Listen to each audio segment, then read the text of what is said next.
Everyone, welcome to this channel. In this video, let us discuss about how I got a job at Cognizant and what the process was. And I also share you some important tips if you are trying to get placed. So stay till the end, you will get to learn a lot. So let's start with my background. So I completed my graduation at Sri Vidyaniketan Engineering College in Tirupati. In the final year, many companies came to our campus for placements, and the Cognizant was one of those. I was excited and nervous at the same time, but luckily I got selected. So let me explain how the Cognizant process works step by step. So there are totally 4 rounds to get you onboarded. The first round is communication round. In communication round, they check all your reading, writing, listening and speaking skills. It will be around 50 to 1 hour. After that round, and it is not a elimination round. So after communication round, you have aptitude round. It is like game based aptitude.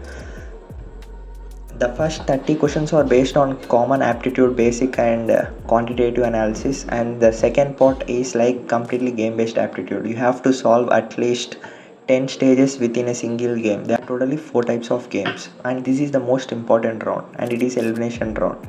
If you are qualified in this game based aptitude round, you have another round called technical round.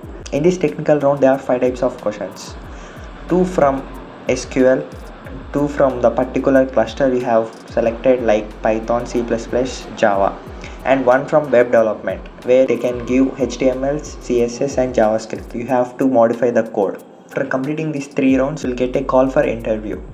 For my interview, it will be around 52 minutes.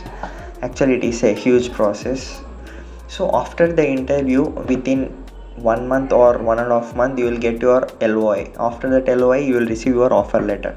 So this is the procedure of Cognizant. So let me give some tips. The first one is aptitude is very important. You shouldn't neglect the aptitude like logical reasoning and game based aptitude and also quantitative aptitude. And the second one is you don't need to be a coding master, but make sure you understand loops, arrays, strings and conditional statements. These are very basic. Even 1 or 2 correct codes in the test can make a huge difference. And third one, don't copy others' resume and don't fake it. Know each point in your resume for your interview purpose. And I will do some separate video on how an interview happens for Cognizant. Fourth tip, be polite, smile and be natural. That was my journey on how I got into Cognizant and the process I followed. I hope this video helped you. If yes, give it a like button and hit the subscribe button and share it with your friends. Yeah, if you have any doubts, just drop a comment below. Thank you.